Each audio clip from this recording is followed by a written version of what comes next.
That is such a vibe. What is up, football fans, but most importantly, USFL fans? Welcome to episode 33 of USFLA, where the A stands for anything. And by anything, we mean maybe not even the USFL, maybe the UFL, maybe the XFL, whatever they decide to name this new merged league. As always, your host, I'm Ace, that's Webb. And in the back, you can hear, but you can't see her, is our producer, KB. But it's been a good week. How are you doing, Webb? Awesome, man. I'm excited. I'm ready for Christmas. You ready for Christmas? I'm very excited for Christmas. I'm flying to Florida, and I'll be there with my wonderful mother-in-law, my wife, and my niece should be born like 3 days before I get there. So is that your first niece? First niece. Very excited about awesome. About Christmas, about becoming an uncle. That's a cool thing for me. So I'm very excited. Enjoy that Florida weather. It's a little chilly on the East Coast right now. So I imagine. How do you feel? How's your Christmas? Or what are you guys doing? We're just. I know Thanksgiving was the cruise. I know that was the big one this year. Yeah. Christmas we just are kind of low key. It's Cruises all about are the kids. Fun. Yeah, it's all about the kids for this one. Yeah. So. Oh, 100%. Yeah. Cruises have come a long way. I watched all the USFL games. I watched us lose our second game against the Memphis Showboats on a cruise. Like, Wi-Fi has come a long way. Cruises are a blast. I'm glad you guys got to do that. It was your first one, right? Yeah, it was. It was awesome. First one. That's awesome. I hope you had a lot of adult beverages. I did. Respectfully, what is it? Responsibly. The greatest thing, it's like free babysitting too. Like the kids wanted to go to the kids club to go hang out with other like 10-year-olds. Like my daughter's 10, and she's like, "Can we go there every night?" And I'm like, "Sure." I got a babysitter every night, like 6 to 10. I got a babysitter. All right, cool. Let's go. Yeah, it was a good time. Well, yeah. So this is going to be our last show before the new year, right? Yeah. So we got a little while. Yeah, it should be. We'll see if something happens, which we're hoping it does here in a while. So let's get into that. So it says news on the bottom. We'll talk about news a little bit. There's not that much news. We've seen a little bit of movement. We saw Boogie Roberts announce today that he has signed, we believe, to the San Antonio Brahmas, which is very exciting news. He's coming to the Lone Star State. We just got a Brahmas representative and a new show that, he had it before, but now he's brought it to our network. We got the Brahma bullpen over there. So very exciting that he's still in the black and gold, just on a new team in this new. I just want to point out, and I said this publicly, we're playing chess while everyone else is playing checkers. If you want to know the news for spring football, we changed our name to United Football Media. What's it going to be called? United Football League. Our first XFL guy is a Brahmas guy. And where does the biggest USFL star go to first? The Brahmas. We're playing chess, man. Everyone else is playing checkers. So if you want news, you want actual news, not gossip, come to the UFM at USFL. UFM. But gossip is fun a little bit, and there's a lot of gossip today because the DC Defenders, who are rumored to be one of the teams that are going to survive the merger, they factually released, I believe, 9 players. Yeah. So if you were to take an educated guess, what do you think the reasoning for cutting 9 players abruptly out of nowhere would be, when we just now learned that Boogie signed to an XFL team, that other teams are starting to sign team players? The Gamblers finally had their first signing since September. So as an educated spring football guru, coverer, what do you think they're cutting people for? There's going to be an influx of players, right, that are available. So I think if the rumors are true and 8 teams are getting cut down, and there's only going to be 8 survivors, you've got a lot of guys coming, man. Like, I don't know how they're going to do it or anything. Like, it's going to be fascinating, especially because we have 107 days left.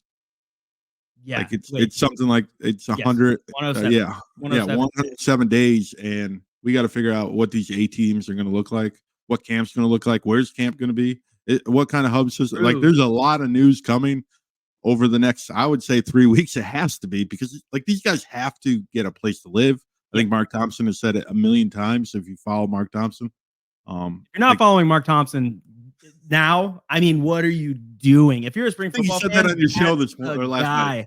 Yeah, I was like, what are you doing? You don't like the most enjoyable way to have Twitter? Come on. But there's an influx, and I think some roster moves have to be made. They know what's coming, I think, a little bit more than other teams. The weird thing is the Stars like signing a player because they're rumored to be disappeared. They're Vegas. Oh, yeah, they just signed a draft pick. The I Stars think today. Orlando signed a player or letter of intent. I like it. It's just crazy because like all these teams are acting like there's like they're still there. There's still 16. There's more than 8 teams acting like they're still going to be around. But I think the telling sign was that Boogie left the Maulers, man. Like that was where the signal to me, because he came on our show when we did the draft and he said, "I will be a Mauler forever. Like unless the NFL is calling, I'm going to be a Mauler forever until he's done with football." And the fact that he's moved on and he's publicly said that before it even dropped, that tells you all you need to know. I agree. The contraction's coming. I don't know what it looks like. I don't know the 8 teams, because you talk about your gamblers signing one player, right? Yeah. But the Roughnecks just signed like 8 to letter of intent. So who's the Houston team? Like that's the craziest thing. No one knows anything. Oh, it's ridiculous. And even the players, even so far as this week, I had players DMing me and they're saying, we don't know anything. They're like, and it kind of got to my heart, because one of the players, he said, like I still just a kid coming out of college, and I really do need that paycheck. That's life-changing money. And so to sign with a team and believe that you are going to get at least a training camp's worth of, pay, which is a lot, especially if you're coming out of college, NIL wasn't really a thing. Now it's huge and people are getting millions of dollars, but now he doesn't have that job security. Now it's like, okay, maybe I need to go get that job at the Nike outlet or something, and it breaks my heart, because I was like, yeah, the thing that bothers me the most about spring football is that I feel like you and I, our network, we find things out before the players 9 out of 10 times. And I hate that. They should know. They should know, because it's their lives that are actually affected. If the Houston Gamblers were to disperse as a team, the worst thing that happens is that I have these t-shirts and stuff, and that's not a team. Like I don't get to watch the team anymore, but it doesn't actually affect my life.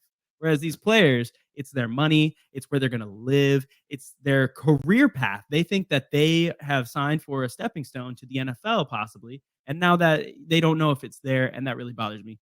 So I really want that, like, clarity. And my thing is, like, the guys that you fall in love with in this league are usually small school guys, like Shedrick Kirk, Always. right? From the Maulers. He's a great corner, came from a D3 school. He doesn't have the network to go out there, and like he doesn't have connections with all the XFL coaches like Boogie does. Boogie does. And he doesn't know what's going on. Like that's unfair to these guys. Like they're the stars. And I feel like corporate America has been like, whatever. They're basically assets to the league. So that's all they are. And like, that's the reason why I will never, especially after this, I will never go after a player for holding out. I will never, like, if he doesn't want to play in a certain situation. Like, I understand it. Like, it's their life. In October, the USFL was signing free agents. Like, oh, you come, like the Maulers, Dorian O'Daniel. You know what I mean? He just left the Chiefs. He gets signed, and now he's kind of without a job if the Maulers are contracted. And it's like, but you knew what the plan was. Like, you knew, tell these guys, take care of your players. Yeah, that's the thing that bothers me, is that there are people that know the plan and they're just not telling anybody, and that's tough. Mark Thompson, we always come back to Mark Thompson. He tweeted today. He said that boy knows stuff and he's not telling anybody. And who knows who he's talking about. It came out right after Boogie announced his signing, so I assume he's kind of throwing shade at him, like, hey, you're making moves and you're not letting us know what we should do. And I get that, but also he is signed under an NDA and he like legally can't tell anybody, so you can't hate on him for it. But I don't know. Let's go back to more positive things. Talking about Chestnut Checkers, who has the most open roster spots of the 8 rumored teams that are going to survive? Has to be you guys or DC now. I believe it's the Houston Gamblers. So DC is doing it too, but they're doing it in a way that's stuff. I mean, we also released a bunch of guys, right? We released Andrew Soro, Brandon Barnes, Christian Scully. All of them were released, And that was an awful situation Be because Twitter. I heard about it on Twitter. Yeah, that was terrible. But I think we have like 44 players right now. Yeah. And what we're hearing rumor wise is that there might be a 90-man camp. And if there's a 90-man camp, that we only have half of our camp time squad right now, which is insane. So if they were to do it'd be crazy. No, continue. If they were to do, okay, we're announcing these are the 8 teams that exist now. The other 8 teams, they're open for grabs. Go sign them. Or, players were talking about, oh man, we need to know if there's going to be a draft or something, like another draft. So whatever does happen, the Houston Gamblers are absolutely set up for it. We didn't have a team where we felt like we were going to go three-peat the way the Stallions did, where we just needed to re-sign the right pieces and add some more. And we felt locked, stocked, and loaded. We need something, right? So let's say we talked about this hypothetically. Let's say that the Stars don't exist. Then Case Cookus, then Matt Colburn, then what's his name who came up with the USFL 50? Chris Devin Rowland. Gray. No, it was Chris Rowland. Devin Gray, all these players, they are now up for grabs. You're already wearing red. Come wear Gamblers black and red. And that would be great. If we got Case Cookus, we're immediately a playoff team. In spring football, a quarterback matters so much more than any other football I've ever seen. And so if we got Case Cookus, we immediately are a playoff caliber team, and people are putting us in the playoff picture from day one because of that move alone. They don't even necessarily look at the supporting cast as much. So while it was infuriating from September until now to have no signings, now it looks better on paper because you're like, okay, if a lot of these rumors happen to come true, then we are in a prime position. So chess, not checkers, like you said. Lionel Vital, I talked to him. He said, I can do this ish in my sleep, and maybe he can. Who knows? Well, I was thinking that about the Stars player that you said, you were surprised to see drafted today. So if there is not that team, then is that player not secured an opportunity to compete in a training camp? Right? True. Like if the Stars that's checkers, not chess. Yeah. So if the Stars GM knows, oh, we don't have a team, then why is he going and signing players that he drafted right in the inaugural USFL college draft? Right. So we'll see. If he's drafted, he's got an opportunity to compete on another team, which is more than he's got now. Not necessarily. We really don't know what the official way they will disperse the players from the teams that are contracted technically. Maybe it's out there. I think I saw Brandon quote message about this, just getting his name out there. So GMs, his name is out there and it's in people's faces. So when whatever happens from those 8 teams, at least that name is known. They've read that name before, because I've heard stories that some GMs don't even know some of the stars. So like the big time stars. I like that because that's a great way to think about it. If you were a GM going through drafting, let's say you're going to try and they have a draft. Sure. Let's say it's free agents. Who knows? But the first names you're going to look at are the names you know, right? The names you've scouted before, the names your coaches know. The second names you're going to look at are the ones that are already on teams.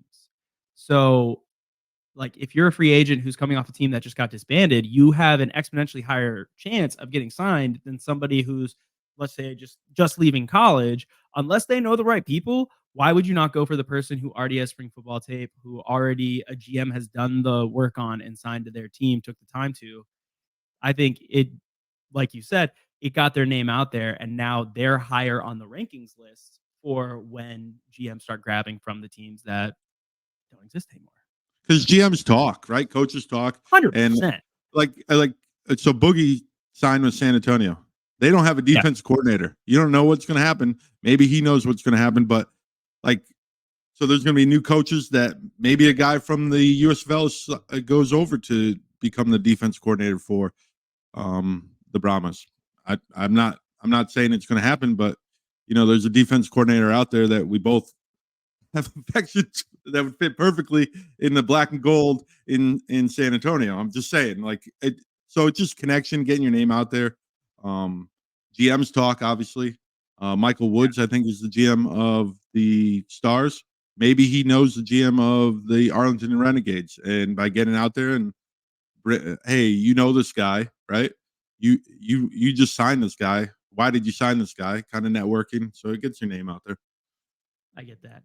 So we're talking about the amount of players that are on teams and stuff. So the one thing that I think the USFL and Fox did very, very, very well was that the USFL website, the USFL app, they do work very well, and they tell you how many players are on teams. They split them up by offense, defense. Age. You click on their bio. Yeah, age. You click on their bio, and it at least has their college. It doesn't have a lot of that stuff, but that's something you build on. Whereas now I'm going on the XFL website, and I want to see how many players are on the. This is not awesome. How many players are on the DC Defenders now? This website's not as good. I can't figure out how to get to the teams. This is tough. DC Defenders. Good TV. Aha, am I here? Good TV. This is great TV. I'm literally trying to see if we can tell the teams. So that's something that I hope that they would keep Fox, because this is much harder to get to. Okay, and now we have. See if it tells you. I forgot Davin Bellamy moved to the DC Defenders. And Jordan Tiama. Yeah. Well, I knew that one. They got my man Abram Smith over there, but it does not tell you a total amount of players. It doesn't have like the average age, all that stuff. So I hope that they do keep the Fox website. I hope that they keep the infrastructure that Fox created, because they really did put more time into it, and they had more experience with it. It's Fox, right? Whenever they release a new show, new anything, they create a website. Whereas the XFL did not come from a full media background to where they wouldn't have as good of stuff. Now, this website, it's pretty good. It's not bad, but I do think that is something the USFL has better. Also, something that the ref pointed out on Twitter was that right now, the USFL shop, if you go, a lot of the stuff is 50% off if you type in code Rudolph. I went and got myself the New Era snapback hat for the Gamblers. Man, that's a good deal, man. That was a $17 hat because it was 50% off. So that's sick. But yeah, that's something. Now, another thing that the ref pointed out was that December 21st is 100 days till kickoff, and that was a day that you would hope that you would see news. What do you think the odds are we see news on December 21st, 100 days from kickoff? It has to be by December 21st, right? It's gotta be. So the December 20th, we're filming this on Thursday. That's next Thursday, right? Yes, it's a week from today. And then everyone knows it goes into Christmas. Like, as soon as you hit that weekend right before the 25th, you're in Christmas mode. Like, you can't drop news then. You can't drop news tomorrow. And they didn't. So you got Monday, Tuesday, Wednesday, Thursday. Yeah, you got Monday, Tuesday, Wednesday, Thursday. You don't drop it really on Monday unless you have a plan for the whole week. So, 100 days makes sense. I think he has a good call there.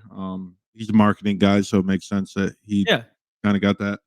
I think it's a great point that he made, because last year it felt like a lot of news came out around Christmas, but that was because I got all the names of the new coaches for the Gamblers last year, like right after Christmas. I think the 26th and 27th, I got the new DC wide receiver coach, all the stuff. So I felt like news came out, but that was news that I figured out. That wasn't stuff that the league put out. So now that I'm actually thinking about it, they released nothing in that time span. So they really do need to hurry it up, for our sanity. Two, because you can't release anything, especially between Christmas and New Year's. And then after that, it feels like, you would literally be going from a standstill to a sprint to the beginning of the season. So you got to figure out roster limits. You got to figure out the teams. Obviously, I think everyone, there's a consensus that we have the 8 teams. As sad as that sounds, it's still a rumor, so anything can happen. The merger could still fall apart. It just, the intent to merge has approved. Maybe that happens. Who knows? But I think you're right. I think the ref's right. 100 days, you got to know how many, your gamblers have 44 men, you said, on the roster? 44 men. You know what? I was on the XFL website. Let's go look at the USFL If website. you do 90 men, your gamblers in 100 days have to sign a player every other day, basically. Every other day, which would keep me just for regular season, just for opening kickoff, not the camp. So now, the camp, you add another 4 weeks off of it. You can take 44 players. 44.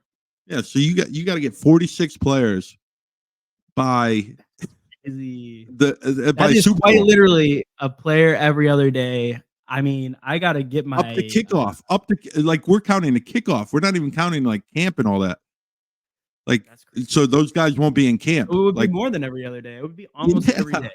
Yeah, almost every day. You have to have your roster by Super Bowl Sunday. I would say by Super Bowl second week in February, you have to have your roster, which is 6 weeks away. 7 weeks. That's what I'm saying. It's literally going from a standstill to a full sprint to, opening day.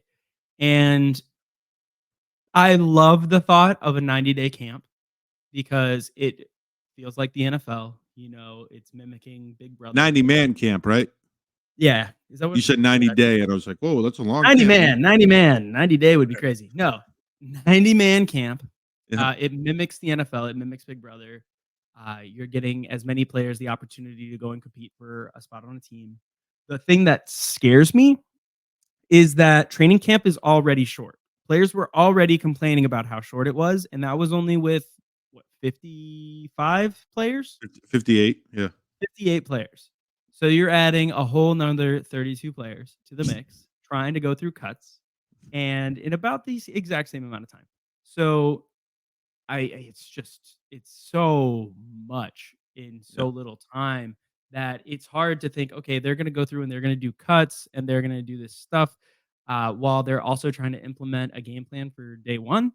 Yeah. That's so much. And so while 90-man does sound awesome and it sounds so cool to the point where I would literally drive to Arlington just to watch some practices out there with 90 dudes.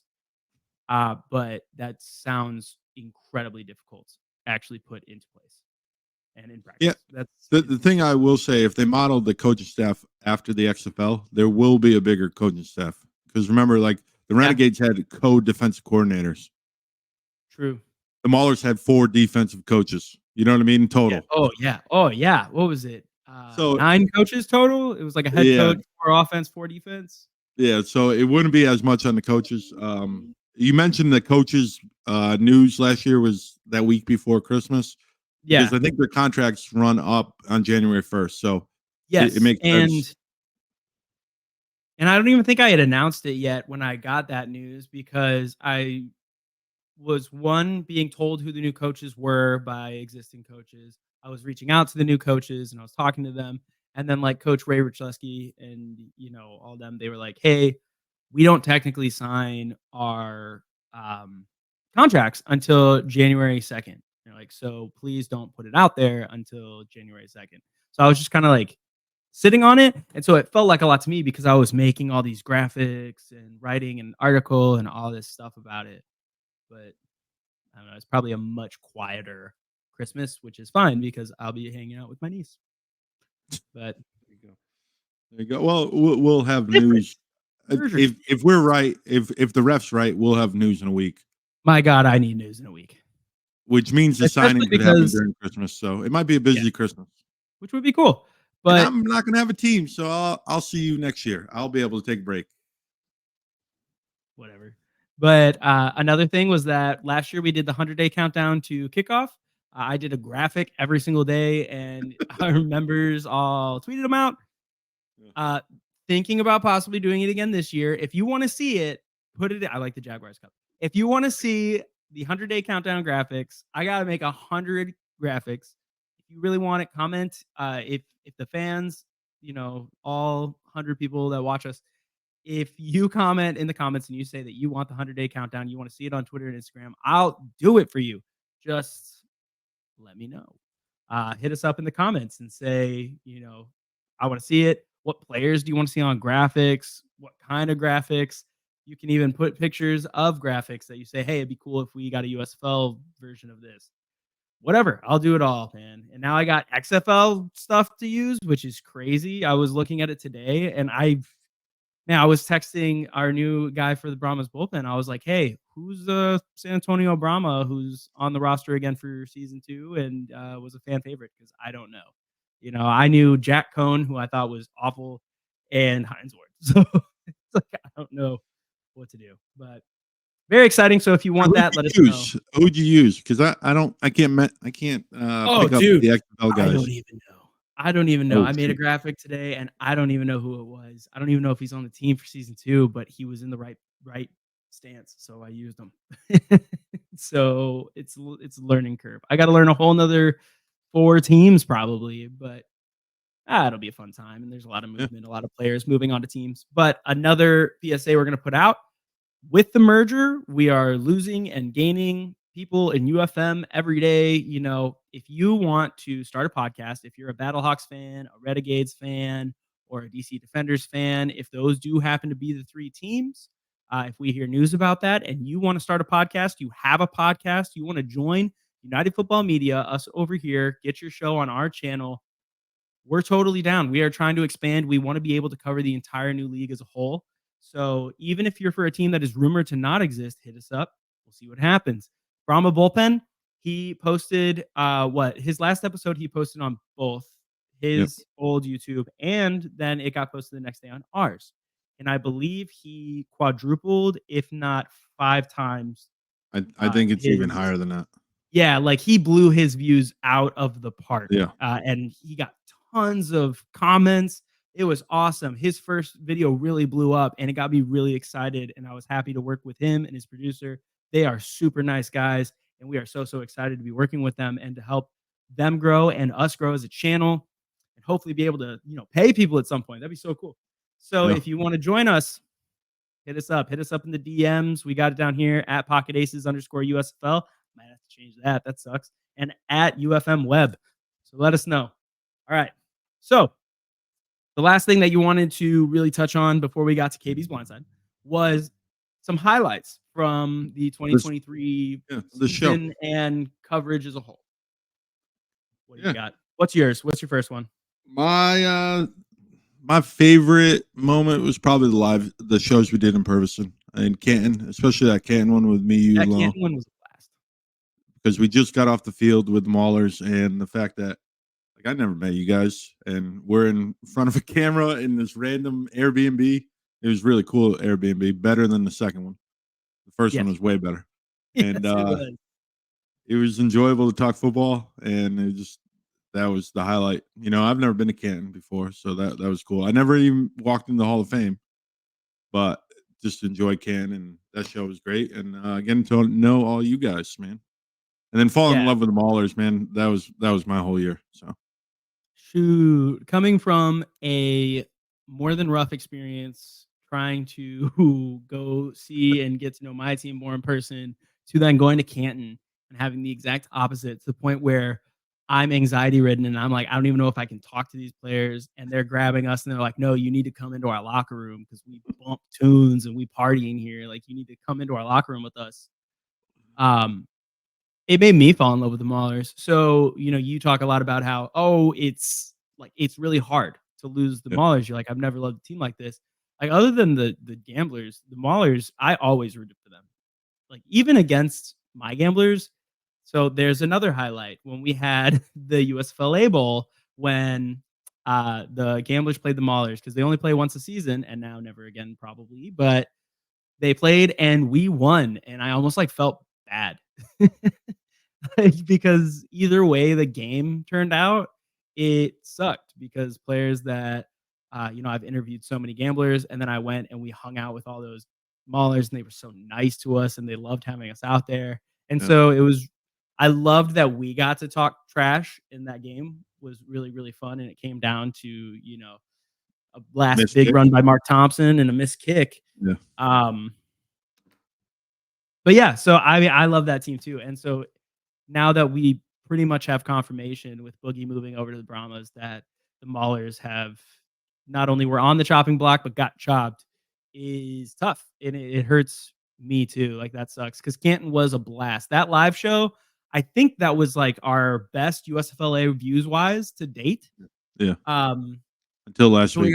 Until we got Xander on and he started pumping us up. And then last week, our show, woo, I don't know what we're doing. You guys seem to like it. And I love that. Scout. And It's Scout, man. It's all Scout. Having Scout on, him and his Riz, he says it all the time. I hate that word. But yeah, comment what you guys like to see and what brings you coming back. We'll keep doing it. But those live shows were so fun doing that. And then we went back to Canton and we did it again for the championship. Me, you, Lowe, and Xander. We kind of winged that one because I was only going to go if the Maulers made it. And they did. And when they did, I was like, oh, crap. All right. Well, I'm taking another drive up north. So, another highlight that has to do with the first time in Canton. When we went out to dinner with Ducky, and then we came back and we played pool and we all hung out. Me, you, Logan, Ducky, and KB. That was a blast. Man, you don't usually, in the Army, I do this a lot more than probably normal people, but being able to have some drinks and really open up with someone when you first meet them in person, that was a blast with you. So that was really fun. That was cool. And Ducky's really chill. Yeah. And yeah. Up until that point, I didn't know how cool Ducky was. And then we met him and I was like, this dude's as short as me. And that's about all I needed. So that was cool. Ooh, I know one for you. Blast, man. We got to, I don't know if we're going to rebrand this because of the first 4 letters, but nah, dude, we're keeping this. Maybe if it's so everybody thinks that it's going to be UFL. Wow, we can just do UFLA, man. Who cares? Let's do it. We'll just take it. Or we just stay true to our colors, USFLA forever. Because originally the show was called Authority, and no one liked the name Authority, so we shortened it up. We were mean. They were like, "Who made you the Authority?" It's like, I don't know. I don't know. Who makes anybody the Authority nowadays? Tweet it. But yeah, but then also the championship game, you on the field watching your team, that was sick. That was cool for me. That was a highlight. Yeah. I got a bunch of pictures of you watching. And now looking back on it, I legit was the last person to talk to Boogie off the field, and that I'll remember that for the rest of my life. Before Jaron Horton came and snatched him away. Get in the locker room. I literally have pictures of that happening, of him signing stuff and Jaron coming, and I have a picture of him pulling him. So that was cool. But it's been a great year. It's been a wild year. And then when was the merger announced? I got married. That was crazy. I wore a gambler shirt in my walk-up photos at my wedding, so that was really cool. The Vikings won on that morning. It was crazy stuff. But when did the merger get announced? How long has it been now? September 23rd or something. September 08. That's another guy's reference. But yes, September, man. It's been a while now. That's a better part of this year that has just been crazy because nobody knows what's going on. What is it that they say on Whose Line? Welcome to spring football where the points don't matter and the rules made up. That's literally what it has felt like. Yeah. So it's been crazy, but it's been fun. And we've been doing this together. We've been doing this with the person that people can't see who is waiting in the back with a blindside question. Segue, KB. You.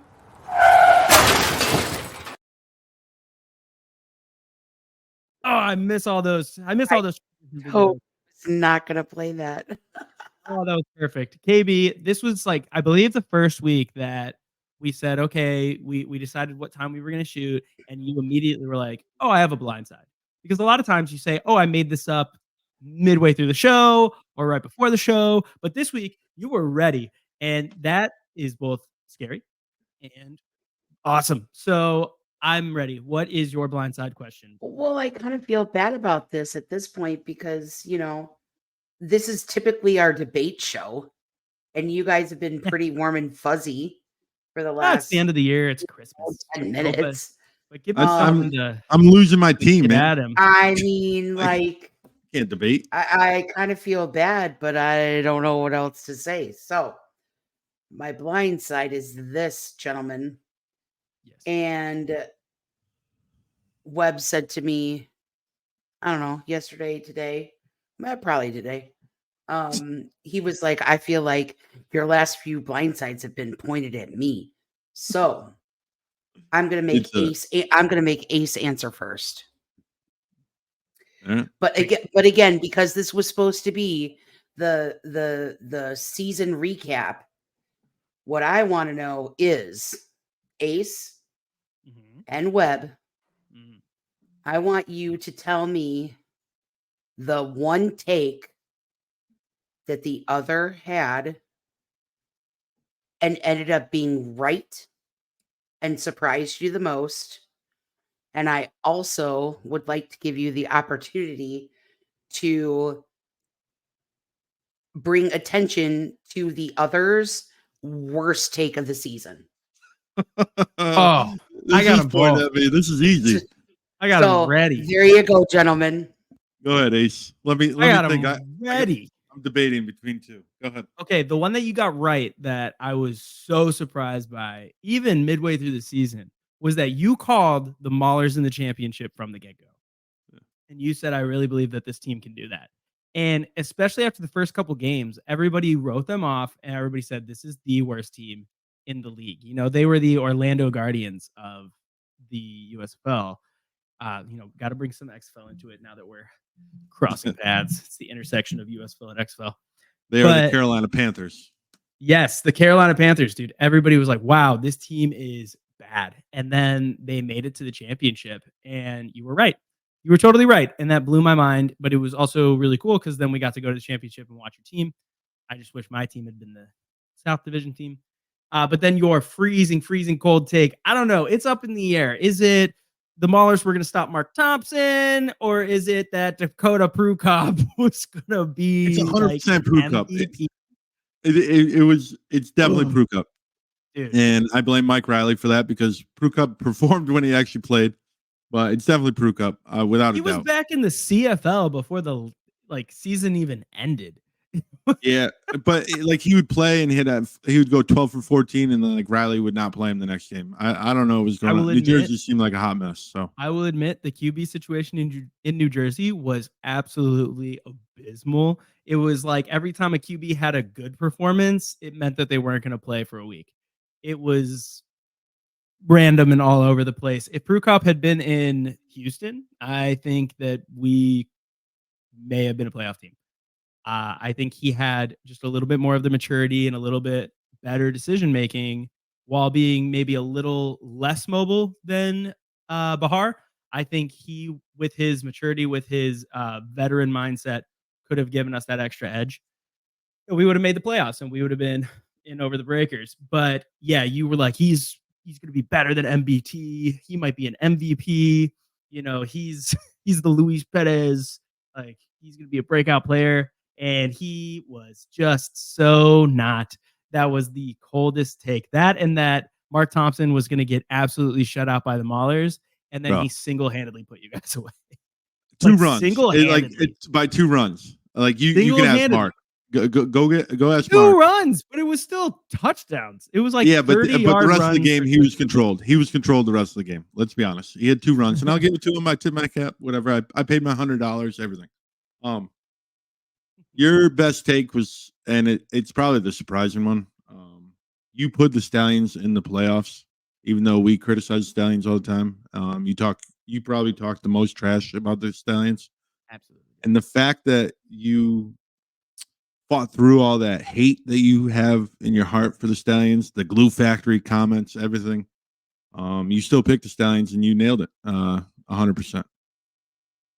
So that's probably my favorite take from you because it takes a lot to talk all that trash and be like, you know what? But yeah, I still think they're the best. Real sees real. I know that they're still going to go, you know. Thank you. Now, the coldest take. Your coldest take was from a Blindside from Xander. And without really researching it and going through all of your takes all season, this is the first one that popped in my mind. You said that if these 2 leagues merge, the USFL is basically going to buy XFL out. Now that we saw Boogie go from one side to the other, it really feels like 100% a merger. So it's not just kill the XFL out. You said it was going to happen. I was complete opposite. I was freezing cold on that one. I said this will never. You said this will never. I was going to say it's wild that I thought the same thing when the merger announcement came. I totally went back to that because he did call it. But yeah, we'll see. Once it all hashes out 100%, we'll see who kind of is in the driver's seat. But it's not boding well for my take that the rumor is that the XFL CEO is going to be in charge. That doesn't it's bode gonna well be a for me. 4-4 split, and it's 4 gonna be and a 4 4-4 split yeah. sucks, dude. Yeah. I hate that because then you also lose all of the history with the USFL. So you can't really have the commercials with Doug Flutie talking about Steve Young and Jim Kelly and Herschel Walker. At this point, it's not going to be the USFL anymore. You have these teams that never existed, so they don't have that history. They have a history of they existed in 2020 for 5 games. So that's sad. Losing that history is probably one of the hardest parts of this, other than all the jobs that are being lost. But looking at the league as more of a historical thing, you're literally just losing the USFL's history. Although the Generals might be gone, and good riddance. So we'll see. But other than that, I don't know who won the pick'ems this year. I completely forgot. I know it was close. I also forgot. Yeah, I think we may have tied. You know what? I have Canvo. We were heading into the final week, and I don't think we ever figured it out. I don't know. I actually do not know. Let me. Wow, I do a lot more graphics than I remember. Here we go. All right. And oh snap! You won. Week 8. Going into week 8, we don't have anything past that. I was 17-15, and you were 16-16. What happened on week 8 though? I don't know. No, there's game picks right there. That might be the tiebreaker right there. That week 8. It was.